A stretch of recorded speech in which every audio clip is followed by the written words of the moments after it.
చంద్రబాబు నాయుడు దగ్గర 1000 కోట్ల రూపాయలు తీసుకుని శకునిలా ప్రవర్తించి చంద్రబాబుని గెలిపించాడు. ప్రజా తీర్పుని శిరసావహిస్తున్నాము. నేను కూడా చేసిన ఎన్నో వీడియోలు చేశాను. నేను ప్రజలకి ధన్యవాదాలు. ప్రజలు సంక్షేమాన్ని కోరుకోలేదు, అభివృద్ధిని కోరుకున్నారు. సంక్షేమాన్ని కోరుకోలేదు. వాళ్ళకి ఫుడ్ అవసరం లేదు, వాళ్ళకి రోడ్డు అవసరం. ఫుడ్ అవసరం లేదు, రోడ్డు అవసరం వాళ్ళకి. అది కోరుకున్నారు. కనుక జగన్మోహన్ రెడ్డి ఓడిపోయాడు. జగన్మోహన్ రెడ్డి నువ్వు చాలా చక్కగా పరిపాలించావు, ఓకే, ఇట్స్ ఆల్ రైట్ అని నేను అనుకున్నాను. కానీ ఆంధ్రప్రదేశ్ ప్రజలు అనుకోలేదు. నువ్వు ఆంధ్రప్రదేశ్ ప్రజలు నిన్ను తిరస్కరించారు. సిద్ధం సభలకి తప్పితే అంతకు ముందు నువ్వు ఆంధ్రప్రదేశ్ ప్రజలకి కనపడలేదు. అది ఒకటి. నీ ఎమ్మెల్యేలకి నువ్వు కనపడలేదు.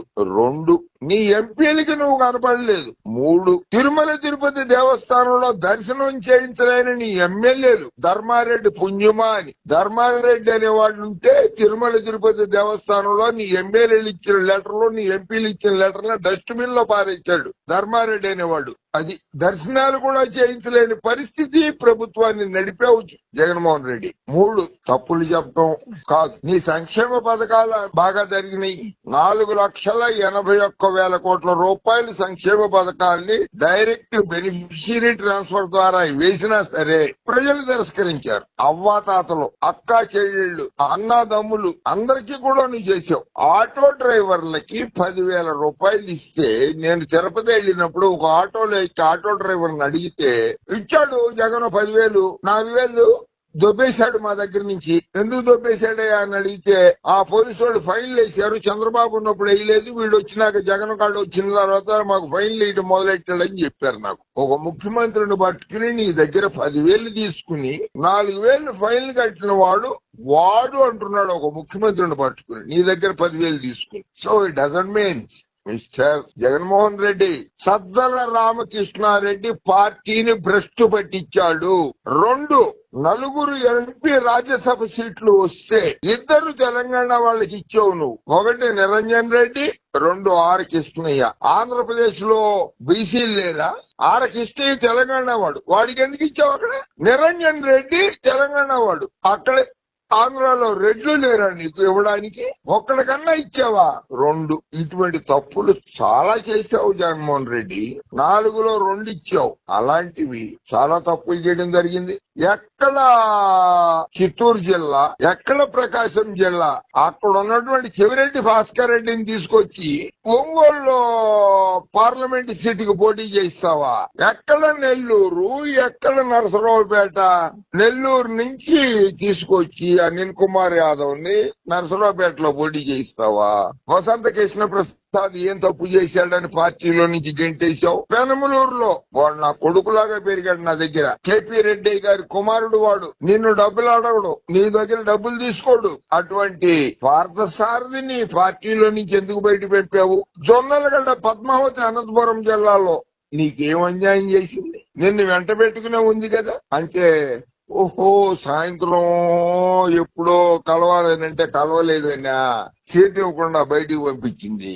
ఓకే, సజ్జల రామకృష్ణారెడ్డి పార్టీ నడిపాడా, జగన్మోహన్ రెడ్డి పార్టీని నడిపాడా? ఆంధ్రప్రదేశ్ ప్రజలకు తెలియజేయండి. సజ్జల రామకృష్ణారెడ్డి అని అతను పార్టీ నడిపాడా?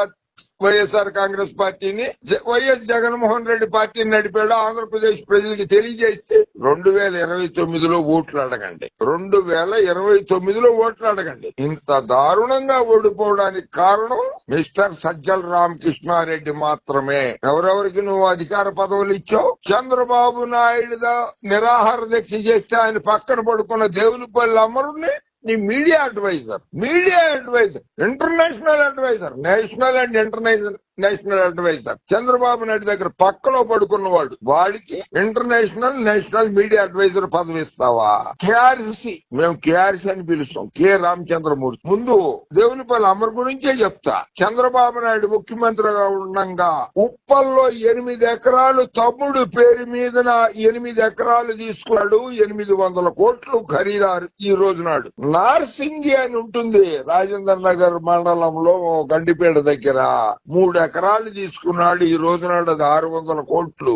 అటువంటి వాడు చంద్రబాబు నాయుడు దగ్గర కాళ్లు పట్టుకుని నిద్రపోయిన వాడు, పాదయాత్రలో నడిచిన వాడు నీకు అడ్వైజర్ గా పెట్టుకుని నేను గెలుస్తానని ఎట్లా అనుకుంటావు జగన్మోహన్ రెడ్డి? నువ్వు అటువంటి వాళ్ళని పెట్టుకున్నావు నువ్వు నీ పక్కన. 2 కార ధోరణి. నీ దగ్గర నుంచి వెళ్ళిపోయినప్పుడు తోట త్రిపుల్ ఏం చెప్పాడు? బయటికి వెళ్ళిపోయిన తర్వాత జగన్మోహన్ రెడ్డికి అహంకారం ఎక్కువ అని చెప్పాడు. అన్ని నాకు తెలుసు అంటాడు. అదే నిజమైందా ఈ రోజు నాడు జగన్మోహన్ రెడ్డి? పిచ్చోడు పవన్ కళ్యాణ్ పిచ్చోడు అంటే గెలిపించారా ప్రజలు? బాలకృష్ణ పిర్రలు విసుగుతాడు, అవి విసుగుతాడు అంటే వాడిని గెలిపించారా? వాడికేం తెలీదు వీడికేం తెలీదు అంటే లోకేష్ ని గెలిపించారా? నీ సొంత బంధువులందరినీ ఓడించారు ప్రజలు. కారణం ఏంటి? నీదే తప్పు. నీ పక్కన ఉన్న సదర్ రామకృష్ణారెడ్డిది 100కి పాళ్ళు తప్పు. సద్దల రామకృష్ణారెడ్డి వల్లే జగన్మోహన్ రెడ్డి ఓడిపోయాడు. సద్దల రామకృష్ణారెడ్డి కొడుకు భార్గవ రెడ్డి ఏం చేశాడు? ఏం అర్హతలు ఉన్నాయని చెప్పి అతను నువ్వు పదవి ఇచ్చావు. అది చేసుకున్న తప్పు చేసుకున్నంత. ఇంత ఘోరంగా ఓడిపోతావని మేమైతే ఎవరు ఊహించలేదు. నువ్వు అధికారంలోకి వస్తావని. నీ ప్రమాణ స్వీకారానికి 9వ తారీఖు నాడికి, జూన్ 9 నాడు రాయల్ ఫోర్త్ హోటల్లో రూమ్ కూడా బుక్ చేసుకున్నాం మేమైతే. అటువంటిది ఇంత ఘోరంగా ఓడిపోతాము నువ్వు అని చెప్పి మేము ఊహించలేదు. బట్ ఆంధ్రప్రదేశ్ ప్రజలకి నమస్కారాలు. మీ తీర్పుకి శిరస వహిస్తున్నాను. నేను కూడా వహిస్తున్నా. జగన్మోహన్ రెడ్డి వహిస్తాడో నాకు అనవసరం, అది నేను వహిస్తా. ఎందుకంటే మిమ్మల్ని చాలా సార్లు నేను ప్రాధేయపడ్డాను. చంద్రబాబు లాంటి మూర్ఖుడికి ఓటు వెయ్యొద్దని ప్రాధేయపడ్డాను. అయినా సరే మీరు వేశారు కనుక మీరే గొప్పవాళ్లు. ఆంధ్రప్రదేశ్ ప్రజలే గొప్పవాళ్లు. ఆంధ్రప్రదేశ్ ప్రజానీకమే గొప్పవాళ్లు. కనుక మీ తీర్పుకి శిరస వహిస్తున్నాను. ప్రజా తీర్పును శిరస వహించడం అనేది రాజ్యాంగబద్ధంగా ఒప్పుకోవాల్సిన పద్ధతి. కనుక ఏదేమైనా సరే ఆయన కేసుల్లో నుంచి ఆయన బయటపడతాడు. జగన్మోహన్ రెడ్డి ఎమ్మెల్యేగా గెలిచాడు కనుక ఆయన కేసుల్లో నుంచి ఆయన బయటపడతాడు. వైఎస్ఆర్సీపీ కార్యకర్తలు ఎవరైతే ఉన్నారో వాళ్ళు జైలు పాలవుతారు. వాళ్ళు జైలు పాలయ్యేది ఖాయమే. అది మాత్రం గ్యారంటీ. జగన్ నమ్ముకున్న కార్యకర్తలందరినీ కూడా చంద్రబాబు నాయుడు జైలుకు పంపుతాడు. మళ్లీ జగన్మోహన్ రెడ్డి అధికారంలోకి రావాలి అని అంటే అది చాలా కష్టమైన పరిస్థితి, క్లిష్టమైన పరిస్థితి. కన్నెత్తి చూడలేదు జగన్మోహన్ రెడ్డి కార్యకర్తల మీద. కార్యకర్తలను నిన్ను కలవనివ్వలేదు, ఎమ్మెల్యేలని కలవనివ్వలేదు, ఎంపీలని కలవనివ్వలేదు. ఇంత ద్రోహం చేసిన సద్దల రామకృష్ణారెడ్డిని ఇంట్లో ఉంచుకుంటావో, పార్టీలో ఉంచుకుంటావో, పార్టీ నుంచి గెంటి తన్ని తరిమేస్తావో నిర్ణయించుకో. అధికారంలోకి మళ్లీ రావాలనుకుంటే అటువంటి దుర్మార్గ పాత్రికేయుల్ని పక్కన పెట్టుకోకు. నీతి నిజాయితీ ఉన్నటువంటి పాత్రికేయుల్ని పక్కన పెట్టుకో. చంద్రబాబు దగ్గర 1000 కోట్ల రూపాయలు తీసుకున్నటువంటి పాత్రికేయుడికి నువ్వు నీ అడ్వైజర్ గా పెట్టుకున్నావంటే అదే నీ రాజకీయాల్లో మూర్ఖత్వం జగన్మోహన్ రెడ్డి.